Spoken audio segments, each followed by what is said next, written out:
Buenos días. Bueno, primero los felicito a todos por estar en una capacitación sabatina. Es un poco difícil venir a capacitarse. Lo otro, quisiera agradecer al Colegio Médico por la invitación para poder acompañarlos. Yo creo que dentro de los problemas de salud mental, el TEA o el trastorno del espectro autista es uno de los diagnósticos donde podemos hacer más todos los profesionales de salud mental. Yo soy psiquiatra, básicamente atiendo patología de salud mental de adolescente y a mí me da mucha tristeza que me lleguen chicos de 1,70 m, pesando 90 o 100 kilos, con retardo severo, donde no se hizo nada de estimulación. ¿Mm? Y sabemos que esa es una realidad social, porque lamentablemente aquí vamos a ir viendo algunas cosas de lo que es ideal y de lo que es nuestra realidad. Yo quisiera, por favor, que levanten la mano los que han tenido contacto con una persona autista. Uy, ahora sí me preocupé, porque la prevalencia de autismo es de 1 a 100. Y yo asumo que todos los que estamos acá hemos visto más de 100 pacientes. Se nos pasó alguno. Otra de las cosas importantes también que tenemos que considerar es, digamos, las creencias que tenemos, los mitos que tenemos con los autistas, ¿no? Por un lado se dice, todos los autistas tienen retardo y las mamás tienen ahora una nueva expresión. Doctora, ¿es Asperger? ¿Por qué?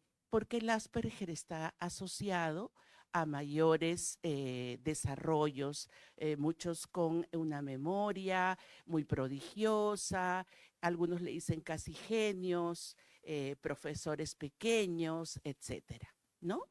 Entonces, yo quisiera el día de hoy, siempre el tiempo para mí es un estrés, doctor, regularme en el tiempo de ponencia, pero yo lo que quiero es dar una pincelada para motivarlos a que puedan identificarlos más, porque los que más pueden hacer por estos niños son ustedes. Quisiera también saber, y levanten la mano, los que trabajan en el Ministerio de Salud. Caramba, veo pocos. Los que están en Seguridad Social. Ok. Y los que están egresados, que ya me di cuenta que son una gran mayoría, es excelente.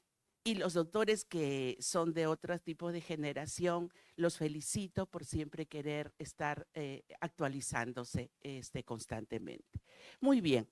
Entonces, ustedes ven, aquí yo he puesto a propósito a estos 5 niños y adolescentes en que nosotros podemos, creo que el puntero de acá no funciona bien, pero bueno, el primero es ese pequeñito donde todos médicos los podemos ver, ¿eh? Y ahí importantísimo el tema de control de desarrollo, el CRET. A mí me da cosas cuando me llega un adolescente de 13 años, autista, en que no se dieron cuenta y el diagnóstico se está haciendo a esa edad. No puede ser. ¿Eh? ¿Y eso por qué? Porque nos falta hablar mucho y preguntar mucho sobre desarrollo. Tal vez dentro de las patologías es el que se pueda identificar, digamos, en los primeros niveles y por eso el primer nivel es muy importante para ello. Generalmente a las personas autistas, y me gusta decir persona autista porque es una condición, el niño nace, crece y va a irse, va a partir con su condición. No es que yo tengo un hijo autista y se curó. probablemente ese chico no ha tenido el problema. O cuando a veces también algunas mamás dicen, doctora, pero mi hijo es muy inteligente, no puede ser autista, ¿no? Entonces, vayamos un poquito a ver un poco el tema. Generalmente decía, los autistas los identifican con problemas sensoriales. El chico que le molesta mucho los ruidos, ¿no? Entonces, basta que alguien se tape los oídos y dice, ay, puede ser autista. O en el tema también de la adolescencia. Estamos acostumbrados a ver autistas pequeñitos, pero les comento que muchos adolescentes son subdiagnosticados, sobre todo mujeres y sobre todo aquellos que tienen un mayor desarrollo intelectual, porque los adolescentes que ya son, se dan cuenta que algo raro pasa con ellos, ellos empiezan a camuflar su conducta para parecerse dentro del espectro normal. Y les comento que de nuestra profesión hay personas autistas. ¿Mm? Muy bien, entonces esta es la agenda que voy a desarrollar. La definición, que todos ustedes la conocen, pero quiero enfatizarla, es la alteración de neurodesarrollo caracterizada fundamentalmente por dos tipos de componentes: las dificultades en la comunicación e interacción social. No es lo mismo solo lenguaje, ¿eh? Yo me puedo comunicar sin tener un lenguaje expresivo. Y el comportamiento estereotipado o los intereses específicos. Causa un deterioro en el funcionamiento de la persona autista. Y algunos tienen una vida aparentemente normal y otros van a tener problemas durante su desarrollo a lo largo de su vida que van a requerir una atención. Las clasificaciones internacionales, bueno, en el MINSA usamos la clasificación CIE-10 para los diagnósticos, saben ustedes, y en el tema de la sintomatología, porque es un poquito más específica, nosotros usamos el DSM-5, ¿no? Quería señalar también ahí que actualmente todos están reunidos dentro de la categoría trastorno del espectro autista. ¿Mm? Nosotros ahora ya no hacemos diagnósticos de Asperger, ¿no? Aunque a las mamás les encanta que en los informes médicos aparezca eso. Hablar de autismo puede ser a veces simple, si es un autismo que tiene todo, que es como de libro, ¿eh? Sin embargo, en realidad el diagnóstico puede ser muy complejo. Y ahí tenemos que ver varias áreas.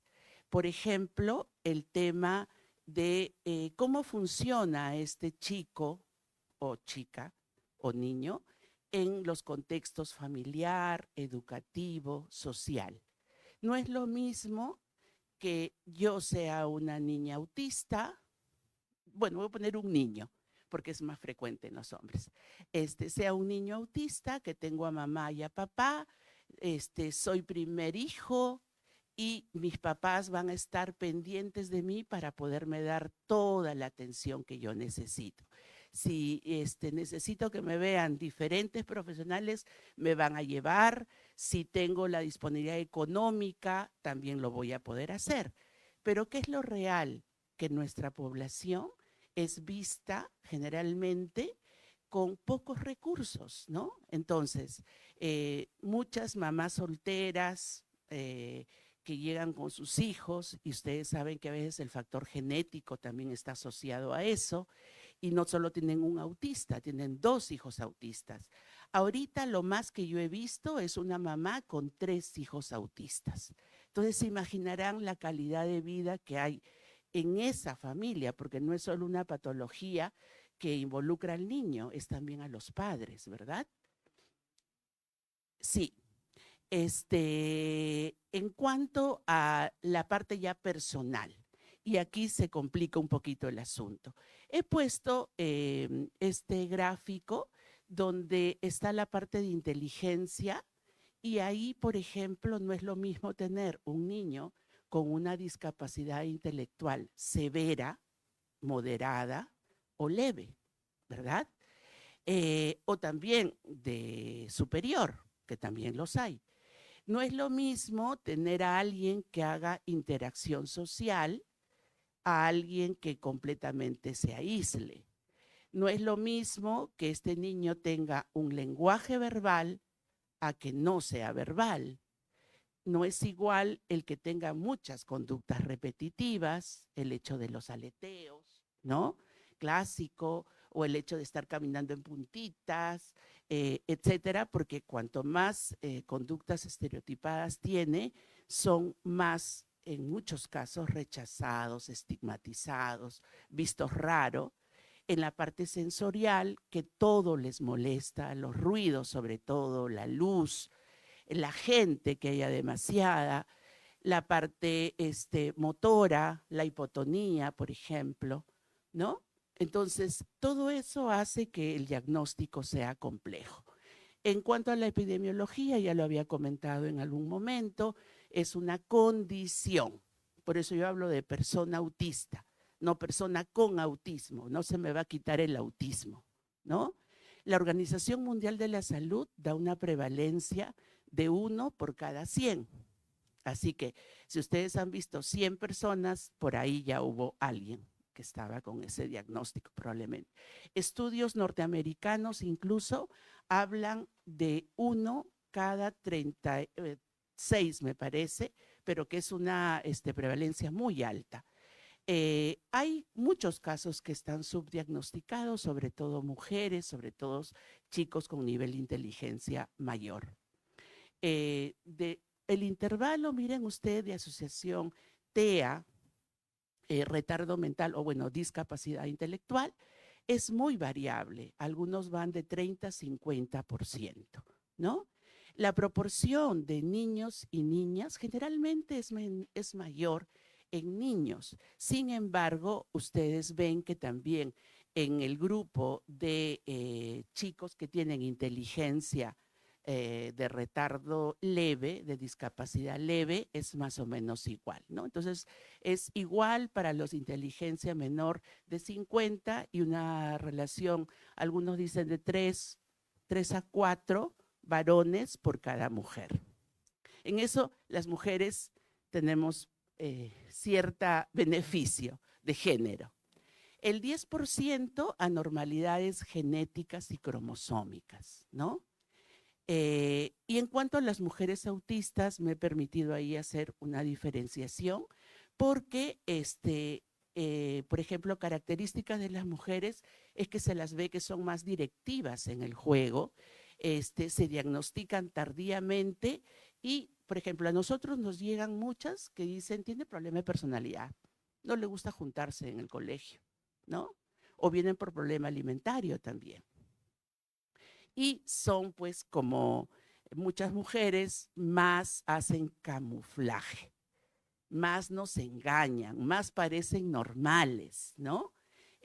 Son más hábiles para imitar las conductas. Sin embargo, no pueden interpretar los gestos. También se dice, el autismo se ha incrementado y tal vez alguna de las causas sean mayor información del público, mayor interés de los medios de comunicación, hay un mayor tamizaje ya a nivel del primer nivel, hay mayor capacitación de los profesionales. No podemos diagnosticar lo que no conocemos. Si tenemos un niño que viene, nos habla y nos sonríe, ¿alguien va a decir, ese es autista? Probablemente no. Y bueno, yo no soy mucho de tomar fotos a mis pacientes, pero creo que voy a empezar a hacerlo porque ustedes vieran, obviamente con la autorización, que a veces uno habla maravillas con alguno de estos chicos porque tienen muchos talentos. Bueno, sí, hay presencia ya de criterios diagnósticos más específicos y muchas veces llegan por una comorbilidad y cuando uno hace la historia detallada, los encuentra.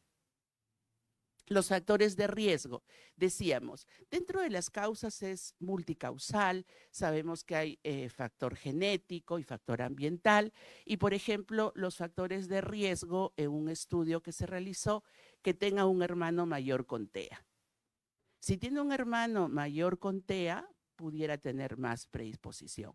Entre las otras está parto prematuro, obesidad materna, padre mayor de 50, madre mayor de 40, y ahí una alerta porque cada vez las mujeres estamos postergando la maternidad. Quiero, sobre todo de tipo profesional, quiero ser más profesional, hacer el posgrado y toda la cosa. Y bueno, la hipoxia neonatal, el intervalo de embarazo de 12 meses, el uso de valproato durante el embarazo. Ustedes saben que cada vez más hay patología de salud mental, por ejemplo, para gran número del ámbito pediátrico, las mujeres que se cortan, las adolescentes, las jóvenes que llegan cortándose, ¿no? Muchas con diagnóstico de trastorno borderline. Y ahí se usa valproato dentro de la diversidad de medicamentos, ¿no? Obesidad materna, diabetes gestacional, pero se ha comprobado que hay un factor protector que es el ácido fólico. En cuanto al diagnóstico, me he permitido acá algunas consideraciones que hay que tenerlas presente. Las causas de error diagnóstico, por ejemplo, si la persona tiene lenguaje, ¿no? Si son síntomas leves. Y otro dato bien importante, cuando los papás justifican, ¿no? O sea, por ejemplo, a veces un niño que tiene 2 años y no habla, o sea, por lo fundamental solo puede decir una sílaba, pero ¿qué dice la mamá? No, es que en mi familia son todos así. Todos hemos empezado a hablar muy tarde, ¿no? O de pronto uno le dice, es sociable, se junta con otros niños, comparten. Sí, yo lo llevo al parque y mi hijo está corriendo, igual que los demás niños, pero todos los niños están jugando, están haciendo, y el niño está corriendo de un lado para otro, ¿no? Entonces, mucho cuidado con la información de los padres. Las consecuencias del diagnóstico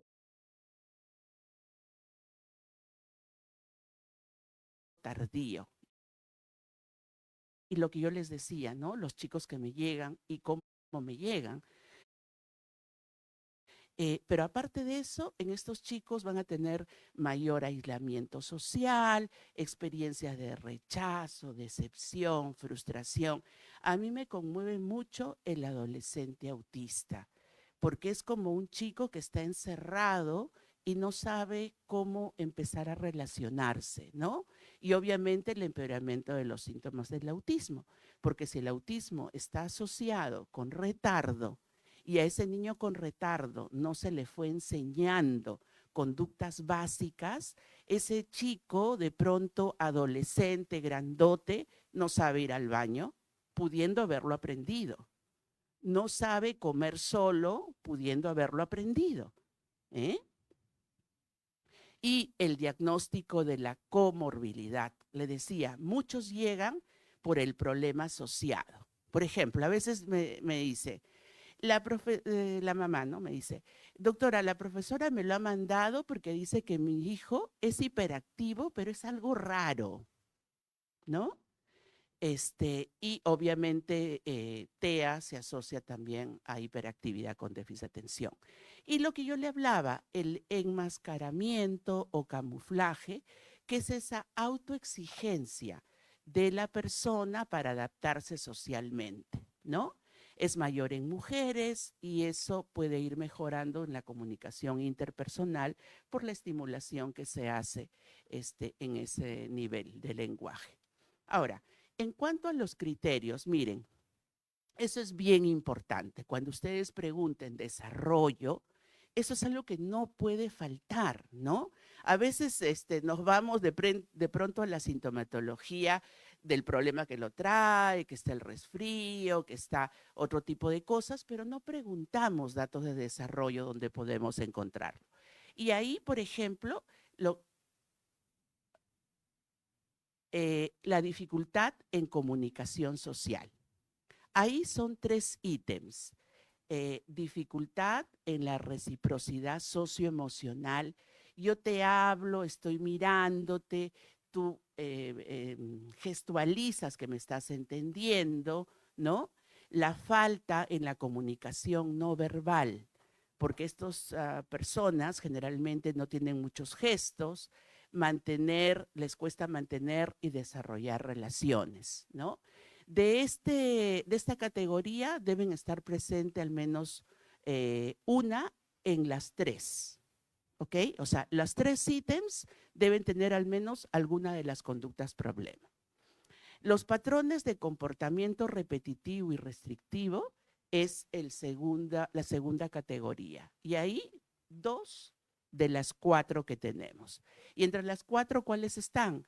El uso repetitivo del lenguaje, las ecolalias, ¿no? El tema de la actividad motora o uso de objetos, en cuanto que, por ejemplo, niños que les gusta ir de un lado para otro y van corriendo, o están corriendo en círculo, ¿verdad? La excesiva adherencia a rutinas, ¿no? Por ejemplo, lo estoy llevando al nido, pero siempre quiere ir por la misma calle, cruzar por el mismo lugar. Si le cambio, tiene esa intolerancia.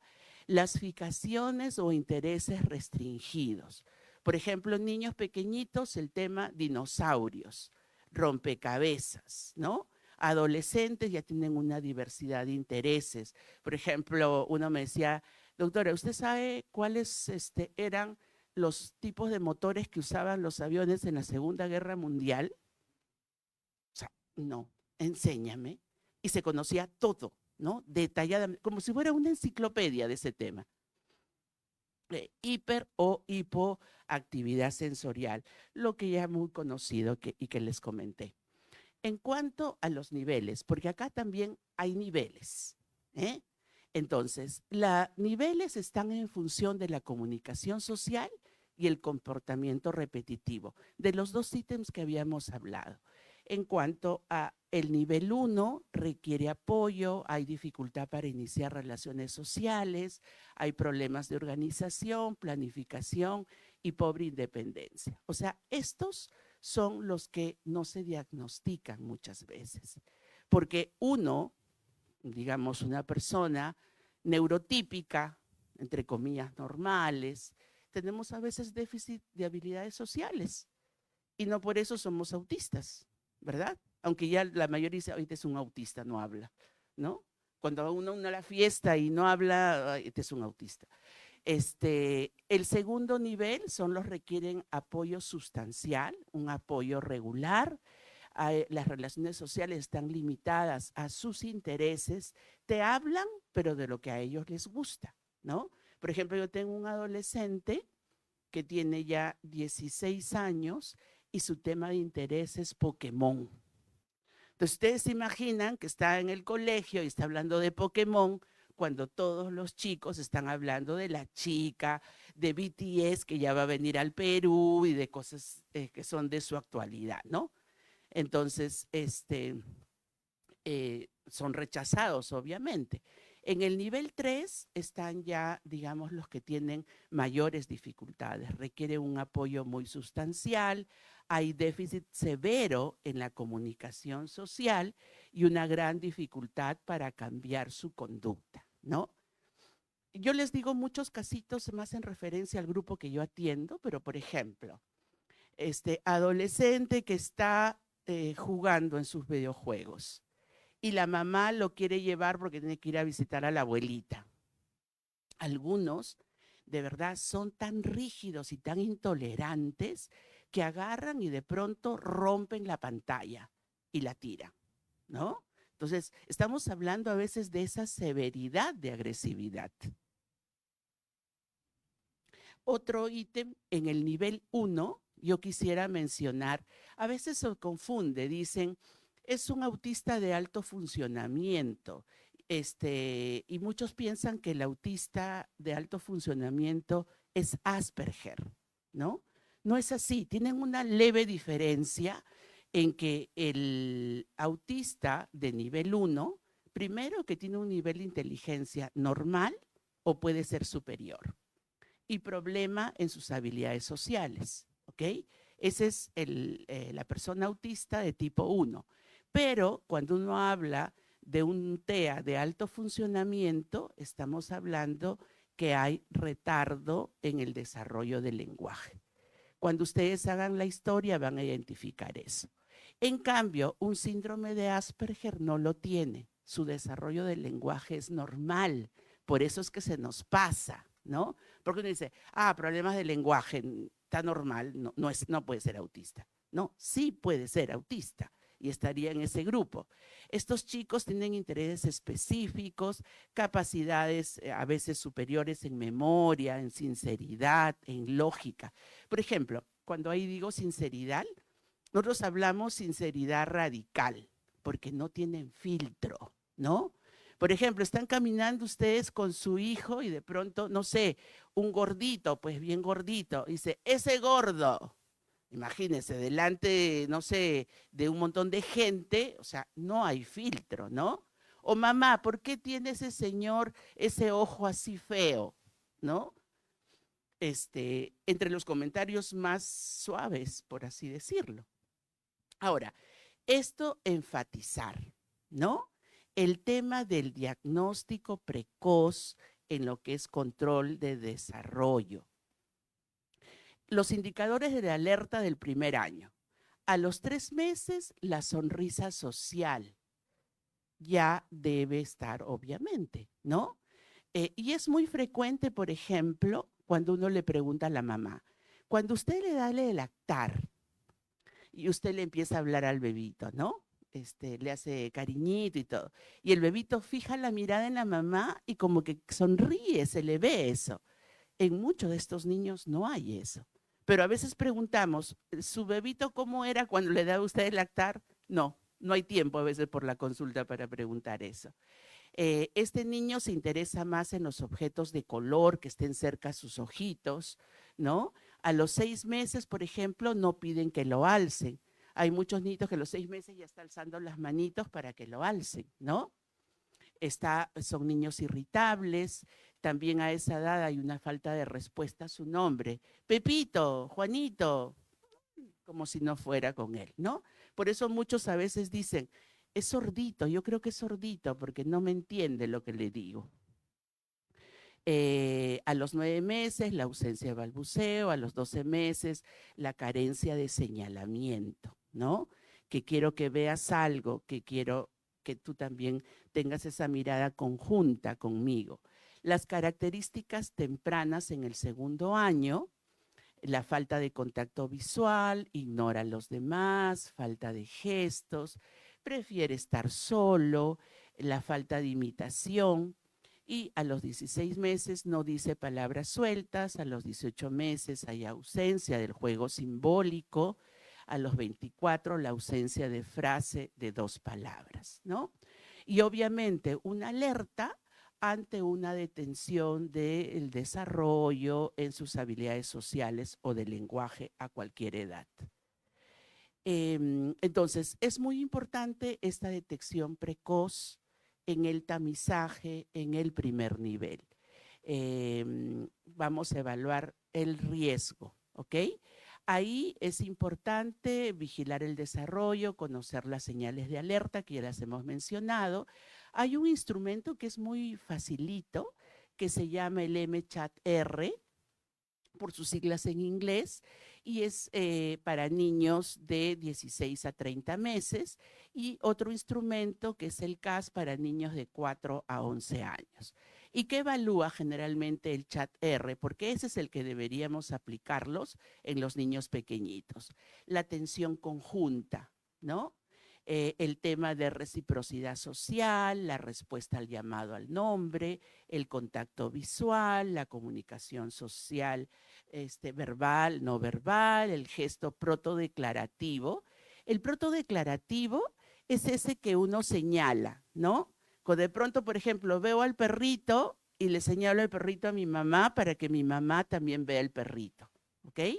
Y hay otro que le llamamos el gesto protoimperativo, que es el que yo quiero comer, pero en vez de agarrar a la mamá y pedirle para que me dé, yo le cojo la mano y la llevo para que me coja ella y me dé, ¿ok?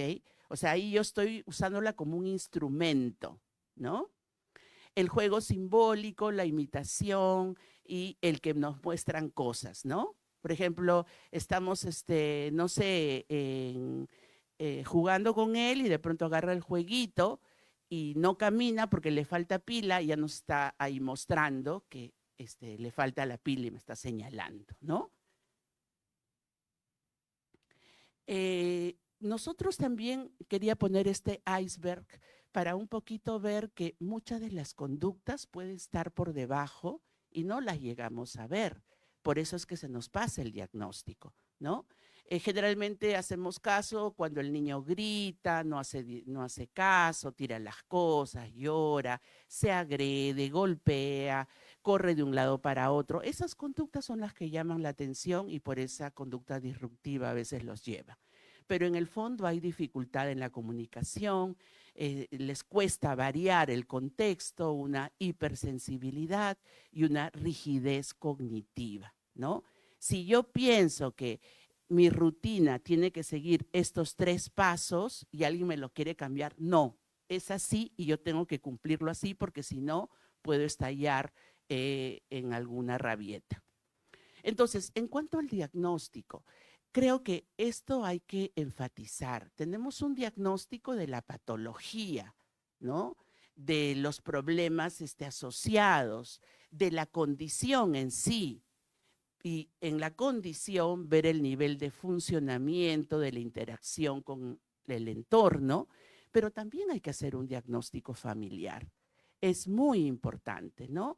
Evaluar cuáles son los factores de riesgo, si esta familia cuenta con un solo chico autista o tiene varios, cuál es la problemática. De pronto el papá la abandonó, porque no es raro que papás abandonen a las mamás porque tienen una patología crónica.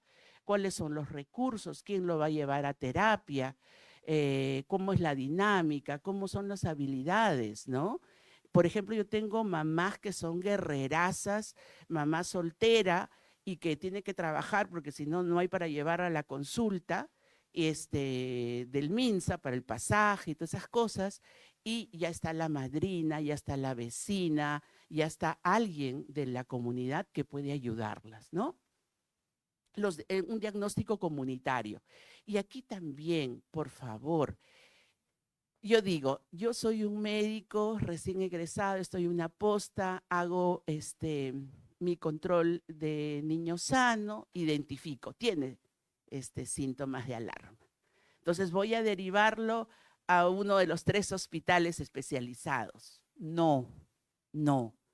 Todos los, digamos, a nivel de muchos de los distritos, provincias, tienen su centro de salud mental comunitario. ¿Mm? Los centros de salud mental comunitario son como instituciones de salud mental y psiquiatría que están más cercanas a su casa. Y es importante conocerlos para que los puedan derivar ahí.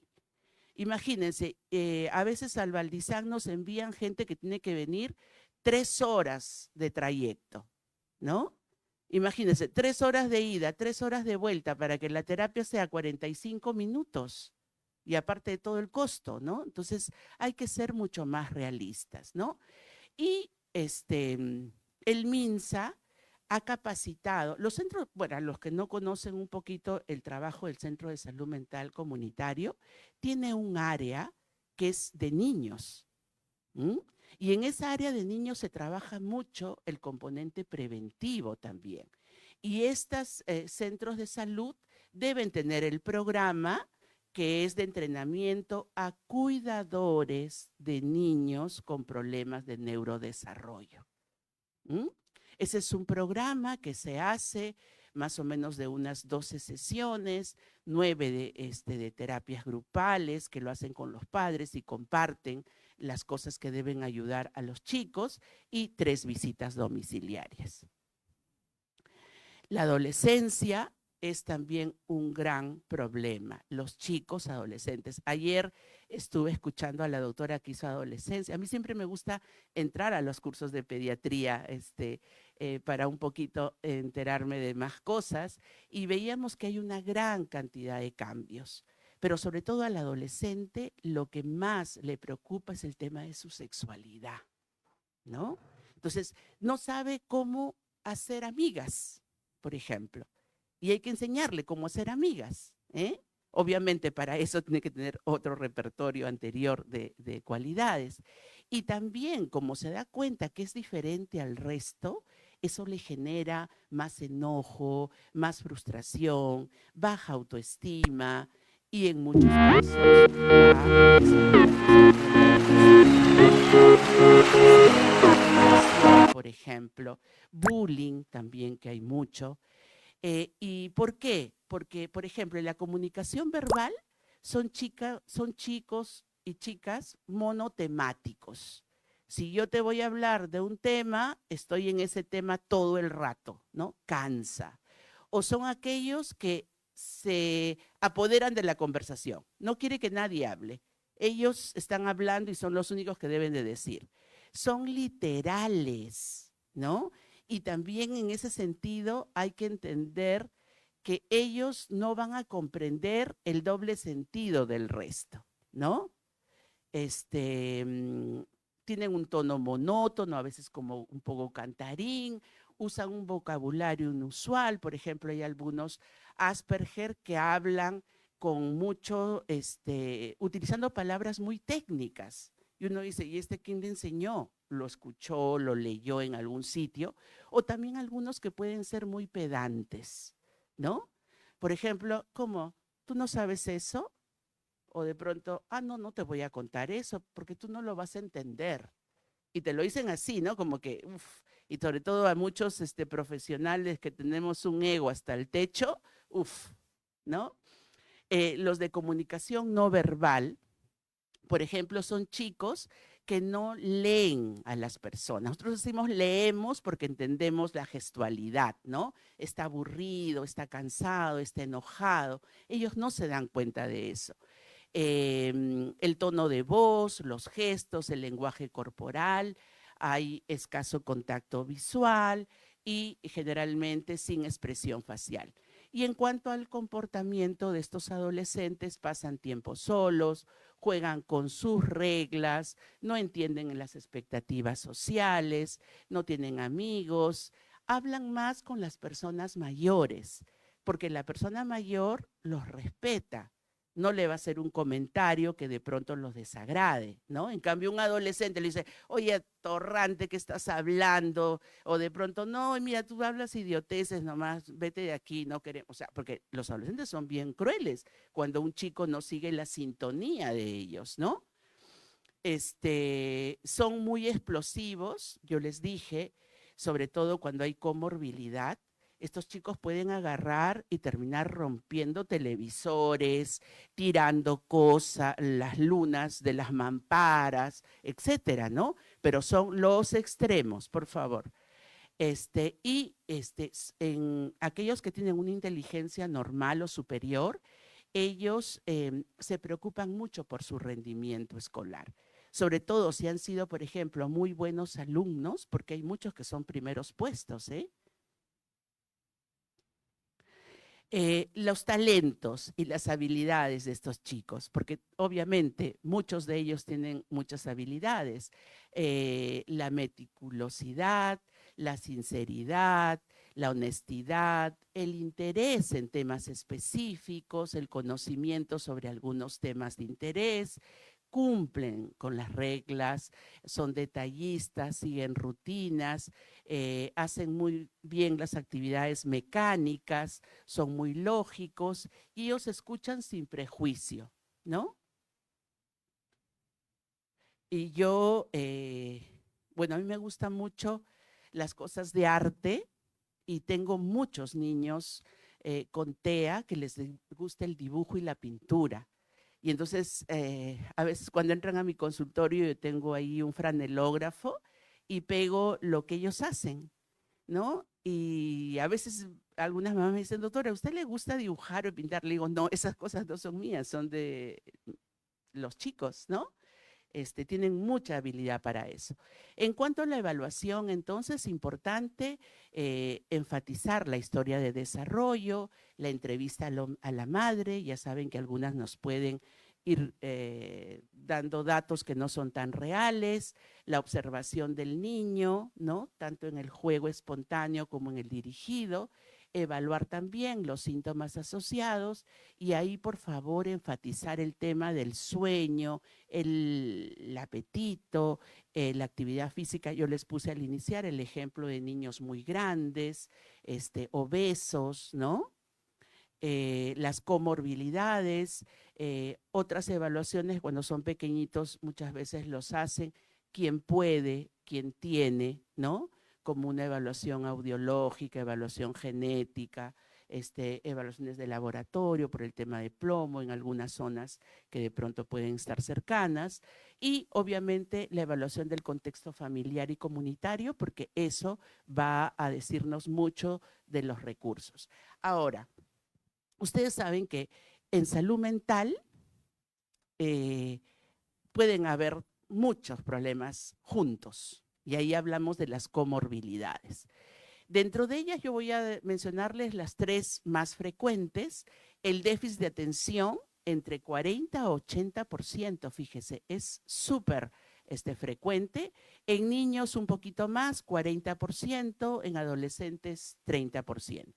El trastorno de ansiedad también muy frecuente, sobre todo porque estos chicos que ya pueden darse, o sea, hablo más del adolescente, una idea de que ellos no están funcionando bien en alguna área, eso les genera estrés, ansiedad y ya se va incrementando también. Y el trastorno oposicionista, ¿no? Luego los demás que ya los han podido.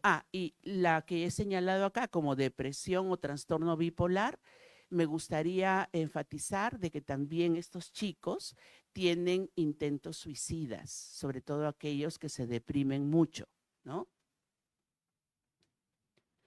El tratamiento, yo les decía, vamos a ver entre lo que es ideal y lo que podemos hacer, ¿no?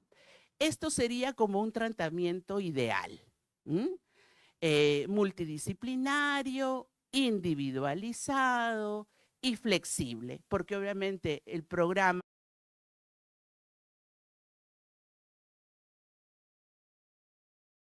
no va a ser lo mismo para un niño pequeño, para un adolescente o incluso hasta un joven también. Entonces, lo primero es hacer educación, ¿no?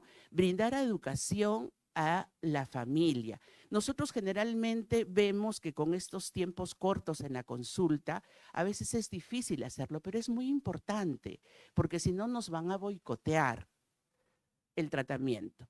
Luego el tema de la psicoterapia. En la psicoterapia es todo un tema aparte que no lo voy a desarrollar mucho.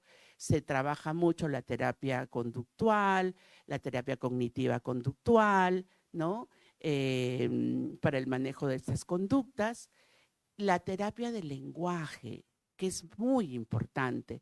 Lamentablemente no hay muchos terapistas de lenguaje como quisiéramos y ahí trabajan el aspecto de comunicación, la parte no verbal, el lenguaje verbal, solo dice palabras, dice frases completas, ¿no? O requiere mayor fluidez en el lenguaje. En cuanto a la terapia ocupacional, muy importante lograr la independencia. Yo a veces puedo sonar dura con mis mamás, porque son las que generalmente llevan, pero yo le digo, señora, cuando usted parta, ¿quién va a ayudar a ese niño? Porque son niños que tienen habilidades para adquirir nuevas conductas, pero la mamá dice, no, él es enfermito. No, mi hijo, muchas todavía están en esa, ¿no? Hay otras mamás que más bien, como les digo, muy guerrerazas a lograr que su hijo tenga mayores habilidades, ¿no? Entonces ahí trabajar habilidades de autoayuda, de integración sensorial, la terapia física, la parte de coordinación, equilibrio, tono muscular, en el tema de la terapia de aprendizaje también, porque hay algunos chicos que no van bien a nivel del colegio, teniendo una inteligencia normal, y la intervención familiar. Eso es sumamente importante. Yo diría que dentro de esto, la educación, la psicoterapia, el tema de la familia son como los más importantes. No he puesto ahí el tema médico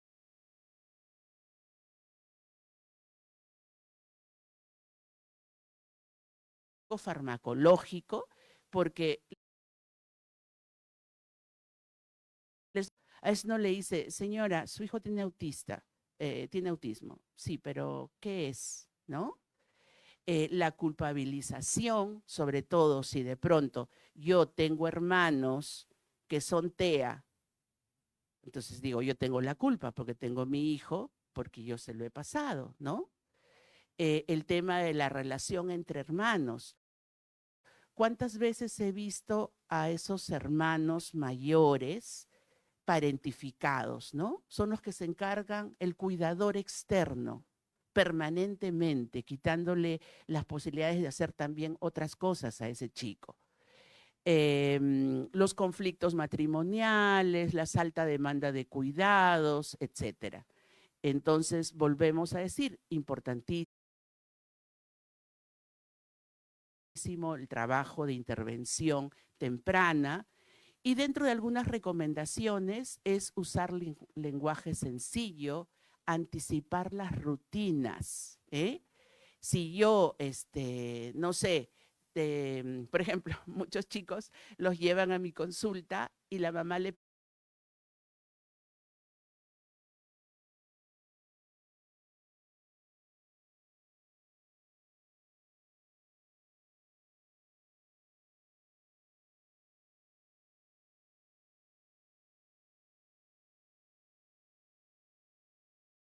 promete como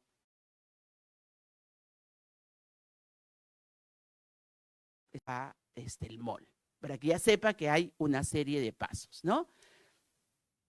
También brindarles a veces lugares tranquilos, con poco ruido, con luz tenue. Por ejemplo, otra de las cosas es que la mamá dice, doctora, a mi hijo no le gusta salir, prefiere estar en su casa, pero le encanta el dibujo, por ejemplo, o le encanta la pintura, y hay talleres para eso. Entonces uno lo lleva a visitar, ve eso que le gusta y se engancha, ¿no? Entonces ahí podemos entrar por sus intereses, ¿ok? Sabemos que los padres deben guiar y ayudar a sus hijos, explicarles sobre sus propias emociones y la de otros, sobre las consecuencias también de su conducta inadecuada, y con paciencia, amor y buen trato, ¿no? Uno se pone a pensar, qué difícil es poder cuidar a un niño o adolescente o hasta adulto eh, autista, ¿no? Si no hubiera ese afecto de fondo. Y en cuanto al TEA, en la intervención escolar, importantísimo, ¿no? Qué bueno, yo escucho mucho sobre capacitación, inclusión escolar, pero en la práctica en realidad nos falta mucho. A estos profesores darle más capacitación. Por ejemplo, a veces los profesores piden a través de la madre que nos diga cómo tenemos que manejar a estos niños, ¿no? Como si fuera una sola receta para el manejo de todos. Y no es así. Cada uno tiene diferentes conductas y su recomendación debería estar para ese caso. Prevenir el bullying. Muchos de estos chicos son víctimas, y no solo en un colegio, a veces los van cambiando en diferente colegio y sigue la historia. Mejorar las relaciones, enseñando a los compañeros el ser respetuosos, tolerantes y comprensivos. Es muy frecuente que a ellos los aíslen porque no tienen sus habilidades sociales para exponer en el grupo, y si la nota va a ser grupal, obviamente no me conviene tenerlo, ¿no? Adaptar métodos de enseñanza. Sabemos que las personas con TEA son muy visuales. Eso de que a veces nos pasamos media hora hablándole sobre cómo tiene que hacer, cómo tiene que comportarse, no sirve. Es más que sea algo visual, ¿no? Y para eso, por ejemplo, los videos nos ayudan mucho. Prepararlos para los cambios físicos y psíquicos. Por ejemplo, en una chica autista, ¿cómo va a manejar su primera menstruación, su primer enamoramiento, en el caso ya de adolescentes, ¿no? Y la coordinación permanente con la familia. Y probablemente para lo que ustedes a veces más piensan, TEA, ya, ¿qué medicamento le voy a dar? He puesto solo unas cositas. Eh, ¿Cuáles son las indicaciones para dar medicamento? Si los síntomas afectan la funcionalidad y la calidad del niño. Si hay una presencia de una comorbilidad psiquiátrica, está asociado a ansiedad, depresión, entre los más frecuentes, ¿no? Escasa mejoría con estrategias no farmacológicas. Y le puse acá un ejemplo. En un adolescente que golpea la cabeza, se da bofetadas, se muerde, tiene discapacidad intelectual severa y un TDAH. Obviamente a ese chico hay que darle medicación. Consideraciones importantes, el antecedente de la medicación recibida. ¿Qué es lo que observamos en la práctica? Que muchas veces le han dado un buen medicamento, pero le han dado a dosis para lactante. O sea, nada, no va a servir nada, ¿no? O también a veces que le han dado dos antidepresivos, dos anticonvulsivantes simultáneos y el niño está sedado todo el tiempo, ¿no? Y la mamá nos dice, doctora, yo no quiero medicina porque no quiero que mi hijo esté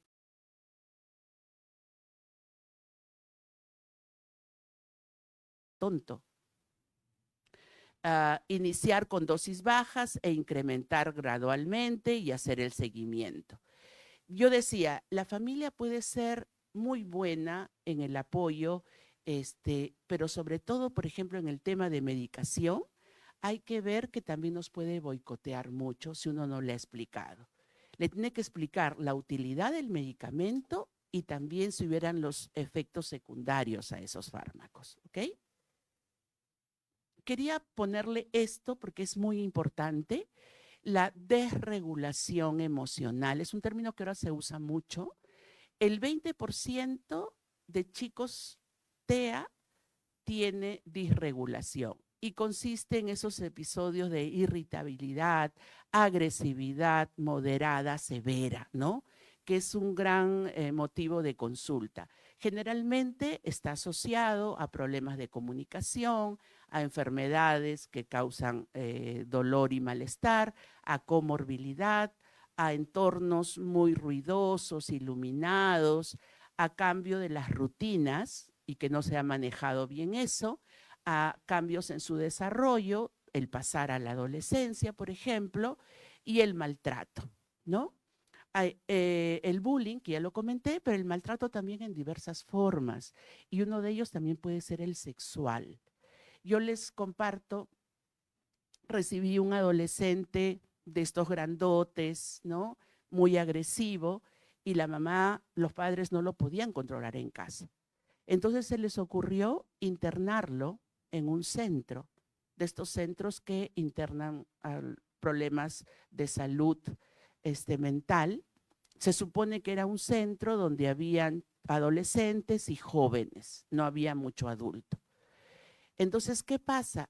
Que dentro del centro, bueno, este chico sale y empieza a tener conductas sexuales, empieza a masturbarse delante de todo el mundo, cosa que no hacía, empieza a querer agarrar a la mamá y besarla en la boca y al papá le cogía el pene, ¿no?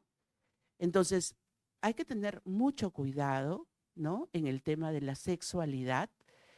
Obviamente, ya cuando la mamá vio alguna de esas conductas, dijo, todo eso ha pasado en el centro donde se había internado, ¿no? Lamentablemente, no tenemos una institución que acoja chicos solo para el tema digamos, de internamientos, por decirle un mes, una semana y más crónicos, algunos establecimientos de salud tienen internamientos de chicos con problemas de salud mental. Noguchi, por ejemplo, sí tiene un área específica, pero los otros hospitales como tal en internamientos prolongados no hay, ¿no? Ni para autismo ni para nada. Entonces, cuando a veces alguien requiere este tipo de servicios, recurren a la parte privada, ¿no? Que no siempre es la mejor. Y bueno, en estos chicos se trabaja el tratamiento farmacológico, donde se da más lo que usamos aripiprazol y risperidona, y tratamiento psicológico, que como ya les había comentado, terapia conductual y terapia dialéctica para adolescentes. Y ya para terminar, solamente una pincelada. Generalmente el tratamiento farmacológico para chicos con TEA está indicado para cuando son chicos con TDAH, tienen hiperactividad, déficit de atención, y cuando hay agitación e irritabilidad. Están viendo ustedes ahí, en agitación e irritabilidad, son los antipsicóticos que se usan de 5 hasta adultos. La gran dificultad que tenemos con ellos es que nos aumentan el peso. Entonces, un chico que generalmente no tiene muchas rutinas en actividades físicas, que para casi todo el tiempo sentadito, con mucha medicación, realmente aumentan más de peso, ¿no? Y en cuanto al tema de hiperactividad con déficit de atención, tenemos los dos que manejamos acá más, el metilfenidato, la tamoxetina que usamos.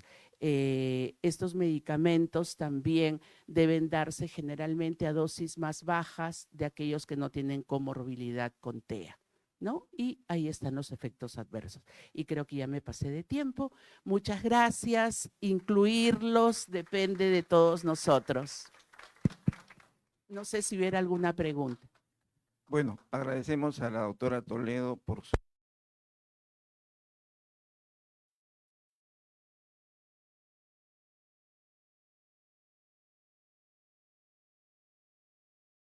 ya de parte del Colegio Médico, su carta de reconocimiento. Muchas gracias, doctora. Y un pequeño presente. Muchas gracias. Gracias por todo.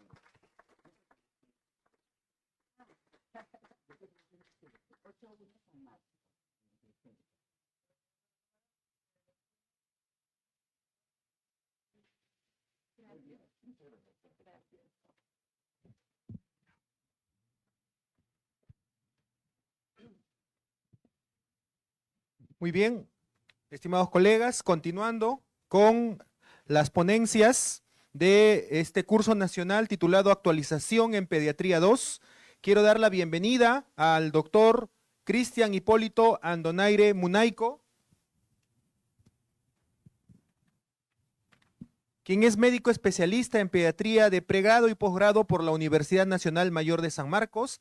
Trabaja actualmente en el Hospital de Emergencias Pediátricas, del cual fue director adjunto. También es profesor de pediatría en pregrado y posgrado en la Universidad Nacional Mayor de San Marcos, profesor en medicina en la Universidad de San Martín de Porres, coordinador docente en actividades de proyección social, medicina en la Universidad Nacional Mayor de San Marcos. También obtuvo múltiples premios a calidad de docente por los alumnos en la Universidad de San Marcos y ha sido consultor en salud de la niñez en el MINSA, por el cual pido un fuerte aplauso, por favor. Doctor, muy buenos días, bienvenido. Bien, gracias. Gracias por la presentación. Buenos días. Realmente yo había mandado 2 frases sobre mi currículum. El doctor Beto creo que es responsable. Porque realmente soy ex de todo, ¿no? Ex profesor, ex director. Lo que único que no soy ex esposo, por suerte. Bien, entonces, un poco para que de repente nos soltemos, si puede colocar la primera diapositiva, por favor. Yo. Ya. ¿Nos podemos colocar de pie, por favor, todos? Quiero pedirles un minuto de silencio a todos por la doctora Minosca Pinto Lazo, que entiendo que por los medios de comunicación de repente todos se han enterado, la doctora falleció no hace mucho, ¿no? De no buena manera, y ha sido nuestra residente en nuestro hospital, ¿no? Entonces, de ahí que les pido por favor un minuto de silencio por ella, porque nuestro juramento hipocrático dice que debemos de ver a todos los médicos como hermanos.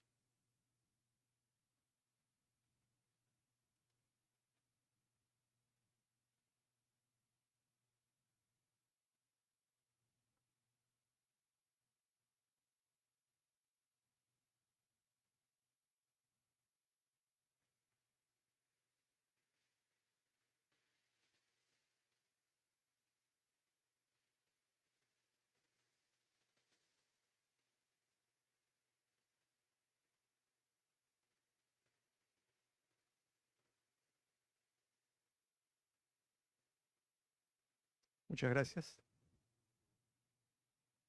Bien. El curso es curso de actualización en pediatría y se supone que debo de ofrecerles actualización en anemia. Así que lo que voy a actualizar son sus dudas y las mías. ¿Ya? Realmente, porque lo que es tratamiento, que realmente viene uno a un curso para eso, probablemente no vamos a hablar mucho. Y entonces, José Letamendi, el gran anátomo-patólogo español, decía: quien solo de medicina sabe, ni eso sabe, ¿no? Y dentro de esto es interesante conocer la parte histórica, que creo que es parte que a veces olvidamos un poco. Y cuando hablamos de la parte histórica, tenemos algunas personas que han tenido que ver con el hierro.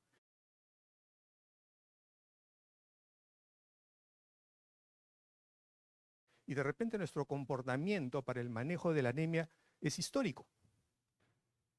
Y Einstein decía: no esperemos obtener algo diferente si estamos haciendo lo mismo a través del tiempo. Y probablemente con anemia ese es el problema. Entonces es Sydenham quien diagnostica la clorosis, que era un diagnóstico hecho en humanos,